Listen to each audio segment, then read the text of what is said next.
అసలు అడిగేస్తున్నారు, వెనకాల కనపడతా ఉంది. బాగా లేట్ అయిపోయింది. రాజు వెడ్స్ రాంబాయ్.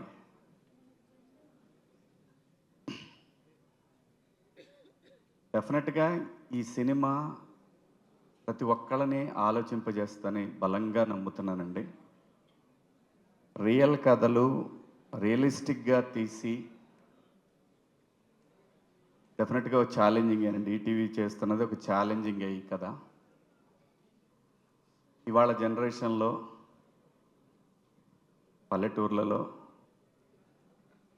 పిల్లలు ఎట్లా ఉంటున్నారంటే, పిల్లలంటే ఒక ఆట వేసే అబ్బాయి, అదే ఊర్లో ఒక ఎంప్లాయీ కూతురు, వాళ్ళిద్దరిని ఎంకరేజ్ చేసే ఫ్రెండ్స్ ప్రతి ఊర్లో ఉంటారు.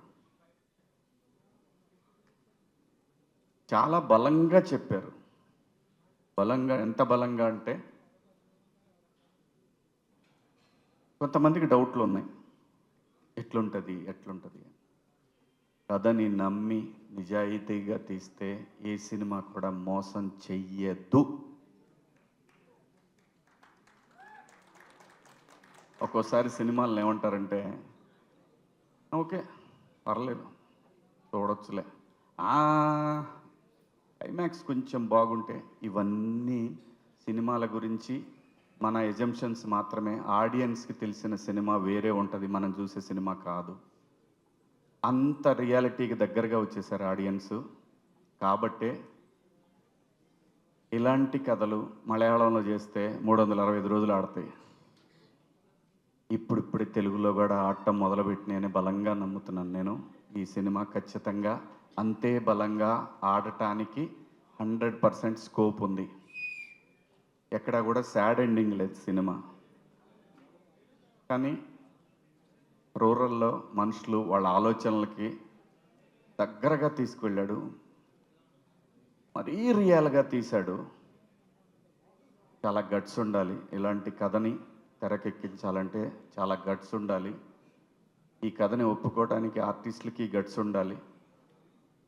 ఖచ్చితంగా అందరూ ప్రేమించి చాలా నమ్మకంతో ఈటీవీ యాజమాన్యం కూడా నమ్మి తీసిన కథ. నేను చూశాను, నాకైతే నచ్చింది.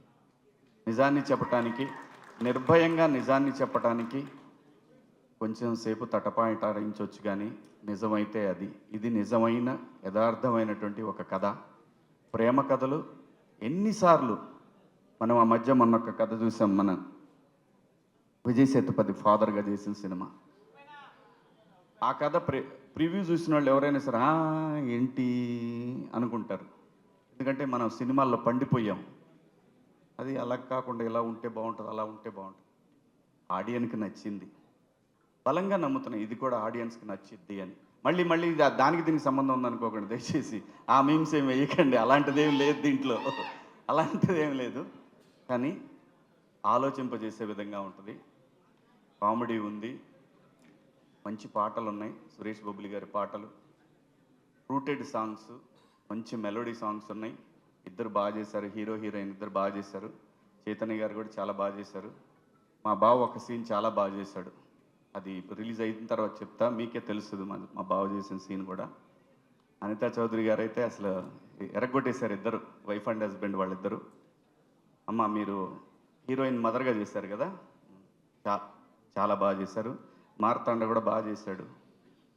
లాస్ట్ సినిమా నేను అంటుంది డైరెక్షన్. అందరూ బాగా చేశారండి ఈ సినిమాలో, వాళ్ళ పాత్రలకు తగ్గట్టు అందరూ చాలా బాగా చేశారు.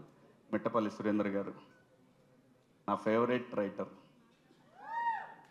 ఎన్ని పాటలు ఎన్ని పాటలు ఎన్ని పాటలు రాశారు, ఎన్ని పాటలు పాడారు. అవి ఉద్యమ సాంగ్స్ కావచ్చు, గొప్ప గొప్ప డివైన్ సాంగ్స్ కావచ్చు, మంచి సాంగ్స్, ఎన్ని సాంగ్స్. అలాగే ఈ సినిమాలో రాంబాయ్ సాంగ్, నిజంగా ఇదే సాంగ్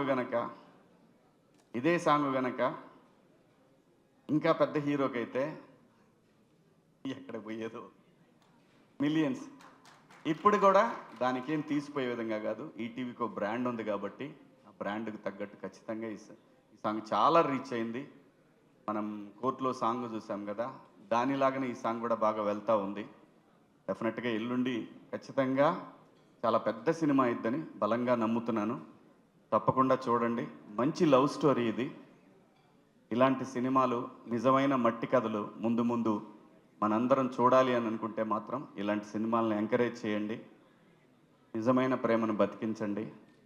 అలాగే ఈటీవీ సాయి గారు కానివ్వండి, నితిన్ గారు కానివ్వండి, ఈ నితిన్ గారు అయితే ఎంత ప్రేమించాడంటే ఈ సినిమాని. ఏమండి మా అంటే నేను ఇంకో సినిమా చేస్తున్నాను, వీళ్ళ బ్యానరే, నా సొంత సినిమా, నా సొంత ప్రొడక్షన్లో వీళ్ళ కథే. ఏమండి ఒకసారి రికార్డింగ్ సార్, మనది మిక్సింగ్ జరుగుతుంది సార్, రాజు వెట్స్ రాంబాయ్. ఇదేంటండి, అది కూడా మీ సినిమానే కదా. అవును సార్ వస్తాను, ఇది అయిపోయిన తర్వాత. అంత ప్రేమించారు, అంత నమ్మారు ఈ కథని వాళ్ళు. చాలా నితిన్ గారు, పర్టికులర్ నితిన్ గారు 2 years నుంచి నాకు చెప్తానే ఉన్నారు, చాలా బాగుంటుందండి, చాలా బాగుంటుందండి ఆ కథని. సో రేపు 21 అందరూ దయచేసి థియేటర్లో కలుద్దాం. దాని తర్వాత వీళ్ళు పిలవకపోతే మనం మన ఇద్దరం సపరేట్ చేసుకుందాం. ఓకే, థ్యాంక్ యూ అందరికీ, గుడ్ నైట్, థ్యాంక్ యూ, నమస్తే అండి.